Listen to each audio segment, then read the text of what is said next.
Hello and welcome to the Ilene Silverman Show. I'm your host Ilene, and on this week's program, our guests discuss the upcoming Holocaust Remembrance Program featuring our guest Stacy Goldring, producer, creator of the documentary Traces, Voices of the Second Generation of Holocaust Survivors. And we discuss the importance of Holocaust education so we never forget. Stay with us. We'll be right back.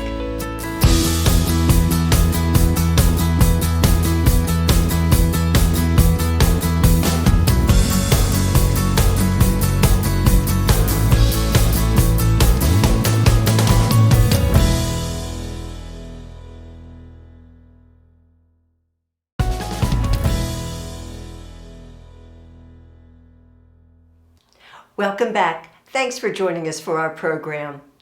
I am very delighted and honored to introduce our guest, Stacy Goldring, writer, creator of the documentary Traces, Voices of the Second Generation, and founder of Searching for Identity organization. And Stacy, it's wonderful to have you here. I always knew somewhere, sometime, we'd be together on the Ilene Silverman Show. We would connect. And we're connected now by our common identity. Exactly. We are relatives, the Safer family of Jacksonville, which is your home, with your husband Bruce. And so that is quite special. And that leads us to the explanation of what is searching for identity. We've discovered ours for the large part because of the Goldring family. Yeah. Well, thank you very much. Well, you're very welcome. So Searching for Identity is a nonprofit organization that I began back in 2017. Oh my gosh, 2017. And the reason why I've called my nonprofit Searching for Identity is because I started a writing workshop back in 2013. And it's a writing workshop for children of Holocaust survivors, otherwise known as the second generation. Right? And today actually we do have third gen in it as well, so that would be grandchildren of. I realized, after like this first or second workshop that I had with these individuals, my intent was, and I was very studious, I came up with the syllabus, I did my research, I did all the things. Right, you're a former journalist. That's right. Who, what, where, when, why, yes, how, right? Producer, yes. But I realized right away that not only did these individuals need to share and document their parents' stories of survival, but they had a story too. Because the Holocaust did not end when the gates of the camps were open. Yes, I understand. There is generational impact, and the world needs to know about it. And it still goes on. There's just so much to sort through. It's enough in life to figure it all out, but add that to being a child or a grandchild of a Holocaust survivor who often didn't really convey, and rightly so, we can understand all of that, didn't convey what it was like, just like we're going to provide a different life. We're moving on. Right, exactly. We're thriving, which to me is incredible to start with. Right. Why bring up the past? Stories. Right. Why bring up the past? So you're dealing with individuals who some of their parents wouldn't stop talking about their experiences. Other parents wouldn't say a thing. So you're dealing with voids. So what I came to see is there was like a truncated range of emotions. You know, growing up as a child of survivors, you couldn't be too happy because what is there to be happy about? Right. Or at the other end, the guilt. Yeah, you're sad. I'll give you something to be sad. Yes. So what's that to worry about? Right. So I found living like this. Like, can you even separate yourself from your parents' experience? All of this needed to be explored. The written word, the spoken word. That's right. Just to hear it from someone else would give you great confidence in being able to talk about your own experience and relate it to, it's that communication. Right, and maybe they want to write about their own experiences for their own personal self-exploration. Maybe they want to share it with their families. Maybe they want to speak to schools. Whatever the reason is, there's some reason why these incredibly resilient individuals would show up month after month and they would write. They would write about their parents' experience and how that had affected them and who they were as individuals. Because of that. Right, and that's also when I realized I'm going to have to make a documentary film. So that, yes, which you have spent years researching, preparing. 10 years. 10 years, getting the photograph. I mean, it's just the body of work in Trace's Voices of the Second Generation is phenomenal. And the film itself is poignant and moving and just brings you such understanding. It's a universal story. It's also a story about family. We are all either daughters, sons, mothers, father, whatever. We all have family, Yes, right? yes. So we can all relate to these stories on a universal level. So it is specifically geared towards capturing these stories, which are so important for the historical record. Exactly, and to get them now. Get them now. We're against the clock. Right. We are absolutely against the clock. But let me tell you, since Trace's premiered in 2023, in January of 2023, it has been screening around the world. Oh, and award-winning. I want Yes. to congratulate Thank you. on Thank you. all the places that it has premiered and the many awards and the words of praise on the website. Well, thank you so much. It is absolute- phenomenal it is. and It's it amazing. is well deserved. Thank And we're going to take a quick break, Stacy. Great. Sounds good. Oh, thank you. We'll be right back.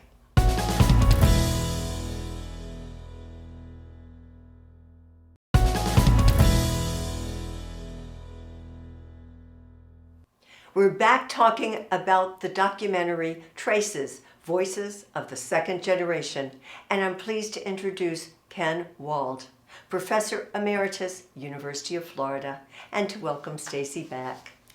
And to continue our conversation about your film Traces, which we were saying has won so many well-deserved awards all over really the world. Yeah, absolutely. From And now Mumbai to Rome, I know. to Berlin, and now it's kind of coming home. To Gainesville, right There you here. go. Right, right. It will be part of our Holocaust Day Remembrance Program, which Ken is a part of planning also. We'll have the chance, the whole community is invited May 5th. We'll talk about that, more about that later, but they can, of course, experience the film and have you there with us to discuss it.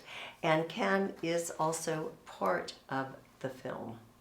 So tell me more about putting all this together, Stacy. Well, everyone featured in the film is somehow connected to the journey that this workshop started back in 2013. So Ken became a member of the workshop, and hearing his stories, he had to be a part of the film. Yes, you know, Ken is without a a doubt. wonderful storyteller. I mean, he could read recipes. I would listen to him all day long. I know. He's been on my show before, and his family's history is Absolutely incredible. incredible. So I asked Ken, you know, would you be willing to drive up to Jack's and be filmed? And Of course. right away. So yeah, Ken. So he is our Gainesville voice featured in Trace's Voices of the Second Generation. So happy to have him. Well, there's so many people, men, women, the images, their families, the animation, the music, Let me the stop you with lighting. the animation. Okay, a minute. go to that. When I was pitching the film, when I would look at people and say, "There's going to be animation," And they'd go, are What? you out of your mind? But I knew it had to speak to a younger generation. exactly. Right? And I knew with the animation we could connect to the younger generation. And if you notice in the film, Yes, go on.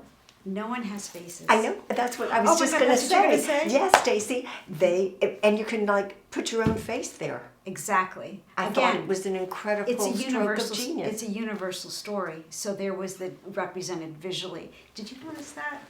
I did notice that, Okay. and it just worked. I was Definitely. very impressed with it. Yeah. Yes. And can pop in. I know this is very meaningful to you. Well, I consider myself incredibly fortunate to have met Stacy and to have been invited to join the writers' workshops. It was important, I think, in helping me develop some discipline about making sense of my own family's experience. And to understand the way in which my parents' experiences had also affected me and my identity. I would have said when I started I already have my identity, but I learned that there's another component to it. And I've been coming to terms with that. And it's been a wonderful exploration of, experience, and also hearing some of the remarkably talented people in that group. We're all different, but in some ways we're all the same. Exactly. And through this film, I think we can all explore those differences. We can appreciate the differences and then find that common thread that you find as a second generation and now as third generation. That's as right. time goes on. But Stacy, every time you see this, your film, your baby, you must sometimes see something different in it. I mean, those stories must just stay with you, resonate. It's fresh every time, because the people that sit in front of this camera, and this is not easy to do. I know. This is You're not behind easy the to do. camera. Right. You're the Now producer. you're in front of the camera. That takes such bravery, and it goes to the resilience of this generation, and it speaks to the legacy. And despite everything, Eileen, we're still here. Yes. I They're know. still here. It is And incredible. That's what keeps this going, is this idea that no matter what, the human spirit prevails. And that's one of the takeaways of the film. Even if you're not a second gen, you can identify in any way with that demographic. You see yourself in it. You do. And I see myself there too. And I appreciate that. And thank you, Ken, for all you've always done for our community. Thanks We're for going to having take me. another quick break. Stay with us. We'll be right back.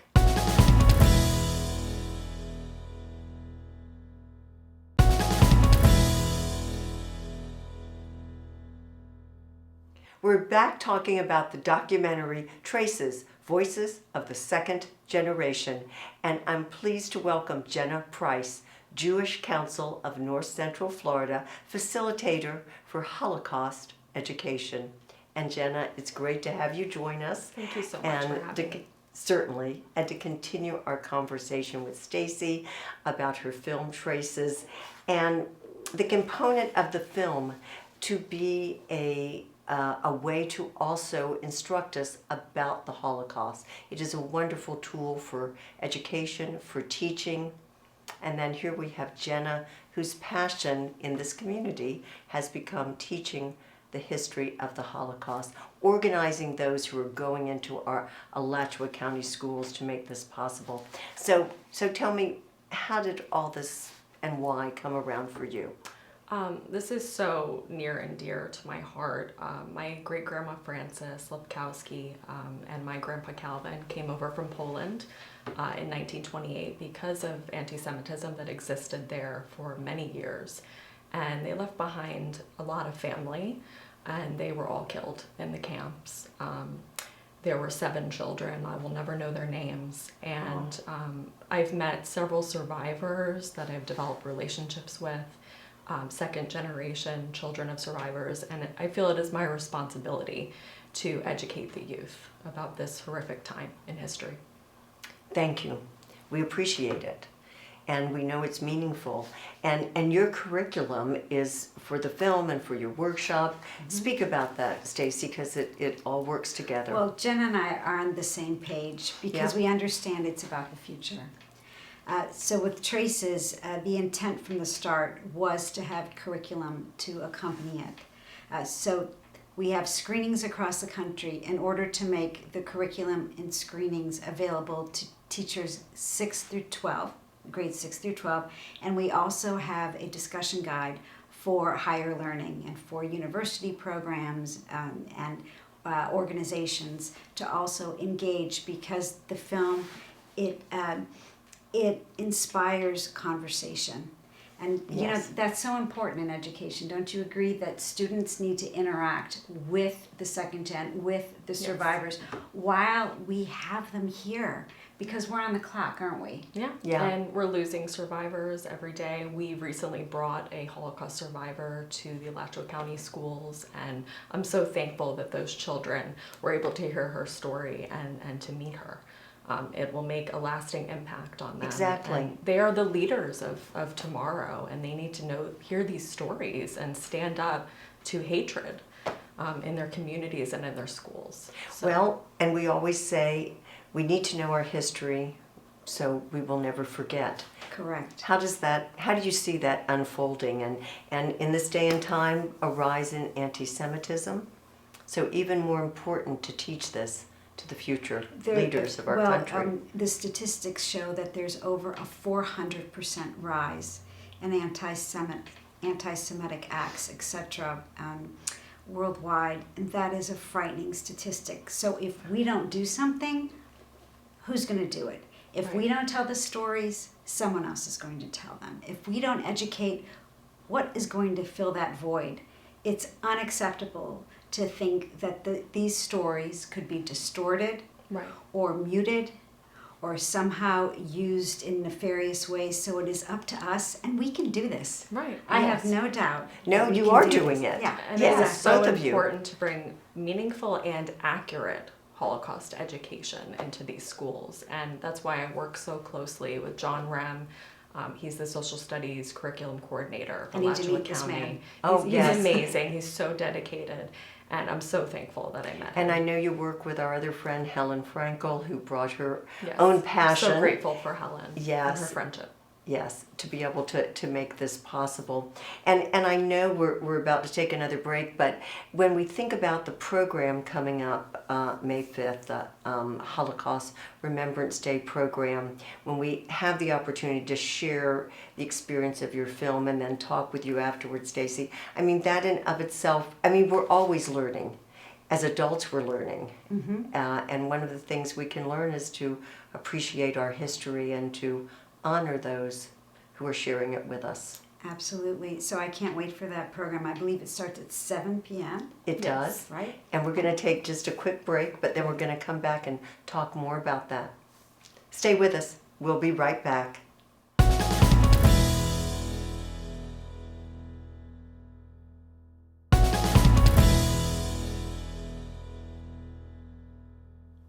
We're talking about Yom HaShoah, the Holocaust Remembrance Day program. And Jenna and Stacy, we're looking forward to that on May 5th. But Jenna, talk to us about Estelle Aiden, who was always a part of the program, but now has left a wonderful legacy. Yes, Estelle was such a crucial part of the program. She wrote beautiful poems, and her daughter, Vicki Santello, started a Holocaust education fund in her honor. And this is how we continue to bring meaningful and accurate Holocaust education into the community and the schools. So it's very important. And we are making the opportunity available to our viewers to donate, or they can go to the appropriate website or the QR code and be a part of this legacy. Yes, that would be wonderful. Any amount helps us. So thank you. Thank you, we value that. And then we know, so the program's coming up, tell us again, Sunday, May 5th, 7 p.m. Yes, we're very excited. Congregation B'nai Israel. And we will be having the opportunity, the community is invited free of charge to experience together your film, Traces, That's right. Voices of the Second Generation, and then to have you there with us as the guest. That's right. And everyone, in a way, is participating in the Traces story because our goal is to have 6 million views, which Yes. is incredibly meaningful. And of course, everyone who attends will help us honor those, who were lost by attending. So it's very special. It is, and you are the main feature, your film, the question and answer, the opportunities for dialogue that will exist after we experience the film together. And there will be a program to recognize, you mentioned the 6 million Jewish lives that were lost in the Holocaust. More were lost, 11 million total. But tell us more about the program for that evening. It's a beautiful program. We say the Mourner's Kaddish to honor the 6 million Jewish lives that were lost in the Holocaust. We light 7 candles to honor survivors. We have children and grandchildren of survivors that light these candles. And then the 7th candle is always to honor some kind of crisis that's going on in the world. And this year we'll be lighting a candle for refugees all around the world. So it's a really beautiful ceremony. Very appropriate. And we always say that it's impossible, like you can't find all those relatives of your family that were lost. So for us to say the mourner's prayer for the 6 million is to give them that validation. They will never be forgotten. Right. Their identity will be remembered. Exactly. And that takes us back to searching for identity, if you will. And how can people, Stacy, be more involved if Well, they they wish? can go to the website, which is searchingforidentity.org. They can check out the writing workshop like Ken attended if they want to sign up for that. And we have a lot of other activities and events and programs that people can take part in. If they want to know more about the film, Yes. they can go to tracesfilm.com. If any educators are interested in screening the film in their classroom and getting the curriculum, they can do all of that there. And of course, if anyone else is interested or organizations in screening the film, we welcome that again in our effort. But so those are the easiest ways to get a hold. Of course, there's our socials as well. I understand. And again, we don't want this history to not be remembered.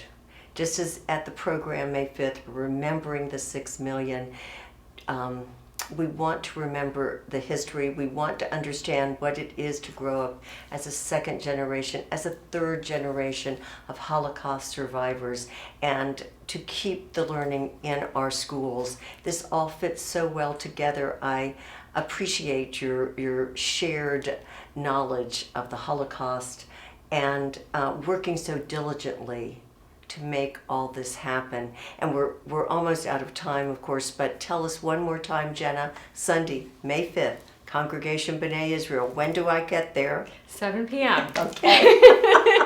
I get to see Traces, I get to see the film, and speak with Stacy Goldring. And I thank you, Jenna Price. You'll be the MC for that. I will. Yes. See you there. And thank you to Ken Wald. Thank you. Thank you all. And I'm so glad you tuned in, and I hope you'll join us next time. Take care.